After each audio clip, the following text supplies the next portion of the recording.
దళిత నాయకుల్ని కానీ దళితుల్ని కానీ సమానంగా చూసే రోజులు లేవని మీరు ఒప్పుకున్న సందర్భాలు ఉన్నాయి. మీరు భువనగిరిలో అవమానానికి గురైన సందర్భాలు ఉన్నాయి. ఆ ఎపిసోడ్లో అసలు ఏం జరిగింది సార్? అంటే అక్కడ ఉండేటువంటి డీసీపీ ఎలక్షన్ ముందు నుంచి ఉన్నటువంటి డీసీపీ ఆయన గత ప్రభుత్వ భావజాలం, గత ప్రభుత్వంలో ఉండేటువంటి అహంకారపూరితమైనటువంటి ధోరణి అవన్నీ యాజ్ ఇట్ ఈజ్. ఎన్నికల ముందు కూడా మాతో తన ప్రవర్తన అట్లనే ఉండే. తను ఆ డీసీపీ అనేటువంటి వ్యక్తి ఒంటి నిండా అహంకారం ఉంటుంది. అహంకారం అంటే ఆయన ముఖం మీద కనిపిస్తుంది. ఆయనకు లేని అలవాట్లు అంటూ లేవు. అవన్నిటినీ కవర్ చేసుకోవడం కోసము ఇట్లాంటి ట్రిప్స్ ప్రదర్శిస్తుంటారు. మేము అప్పటిదాకా మంత్రులు రావటం ఒక 2-3 గంటలు లేట్ ఉంది.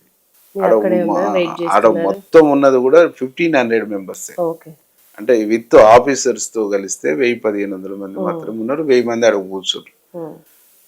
స్నాక్స్ తిన్నాం, టీలు తాగినాం, అందరం కలిసి లంచ్ కూడా చేసినాం.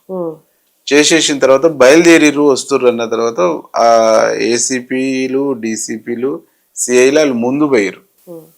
వాళ్ళకు ఒక 4-5 నిమిషాల గ్యాప్ లో మేము పోయాం. అక్కడ ఉన్నది కూడా మంది కూడా ఒక 15-20 మంది జనరల్ గా మీడియా వాళ్ళు కొద్దిగా బ్యాకరు, 10-15 మంది కార్యకర్తలు ఉన్నారు. మేము అందరము ఉన్నటువంటి 4-5 అనిల్ ఇంకా వెనకనే ఉన్నాడు. కుమ్మం అనిల్ గారు, భువనగిరి ఎమ్మెల్యే గారు, ఆయన వెనకనే ఉన్నాడు.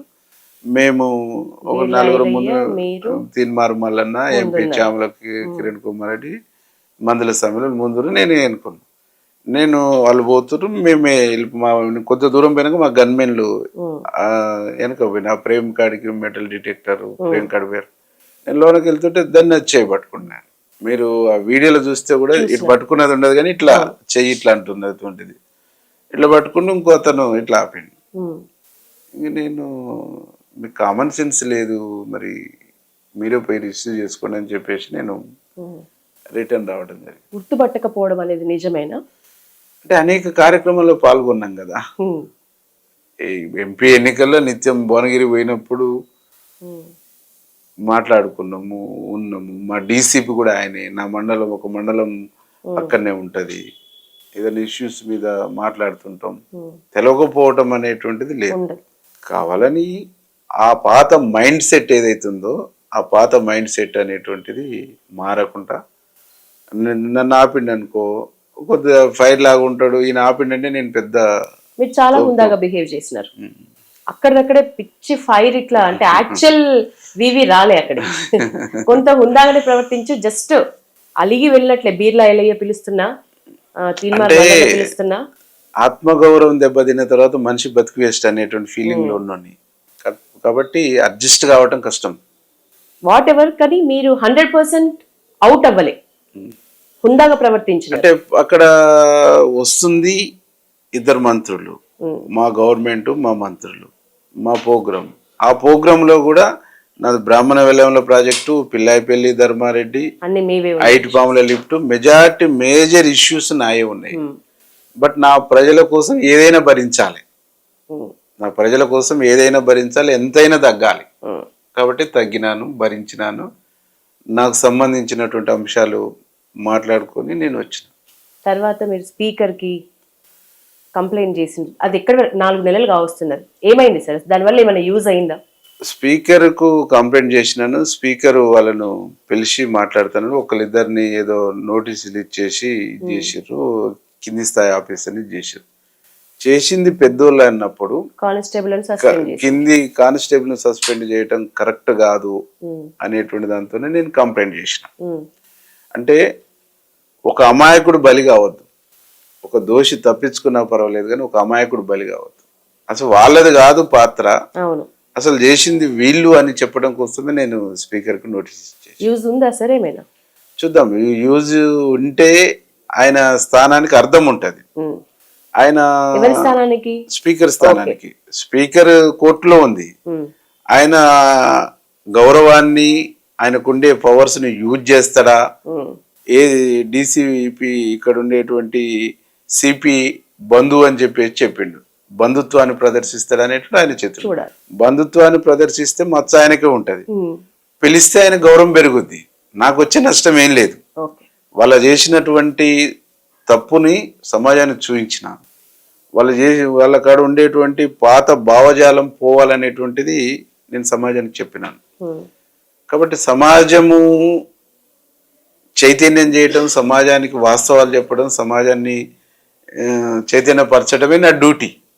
డిసైడ్ పవర్ వాళ్ళ చేతిలో, నా చేతిలో ఉంటే నేను తీసుకుంటా. నా చేతిలో ఉన్నదంతా చేసేసిండ్రు. కాబట్టి స్పీకర్ చేతిలో ఉంది.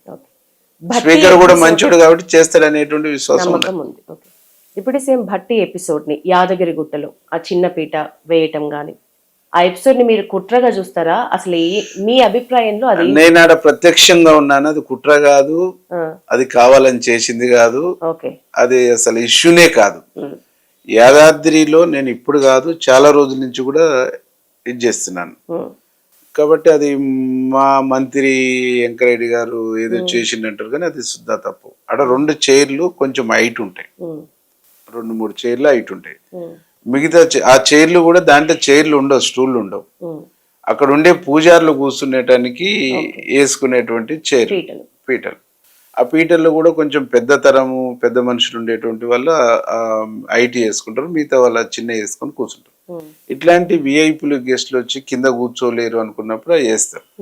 వేస్తున్నటువంటి క్రమంలో అక్కడ ఉన్నటువంటి వాళ్ళు, మీరు జిల్లా మంత్రులు గారు మీరు ముందు కూర్చోండి, మేము సైడ్ ఉంటుంది దానిదే ఉందని చెప్పేసి అన్న తర్వాత ఒక సైడ్ ఉత్తమ్ కుమార్ రెడ్డి సారు, ఒక సైడ్ వెంకరెడ్డి సారు కూర్చుంటారు. తర్వాత బట్టెన్ వచ్చి కూర్చుంటారు. అది హైట్ తక్కువ ఉంది తన ధోతి కాబట్టి కింద కూర్చున్నట్టు చూపించారు తప్ప అక్కడ కింద కూర్చున్నది కానీ అక్కడ జరిగింది కానీ ఏం లేదు. నేనే వెనకాల ఉన్నాను, ఆ చైర్ లేపించేసేటప్పుడు నేనే ఆడ ఉన్నాను, ఐలే ఉన్నాడు, నేనున్నాను. అది నేను ప్రత్యక్ష సాక్షిని. దాంట్లో కుట్రలు కానీ దాంట్లో ఇది కానీ లేదు.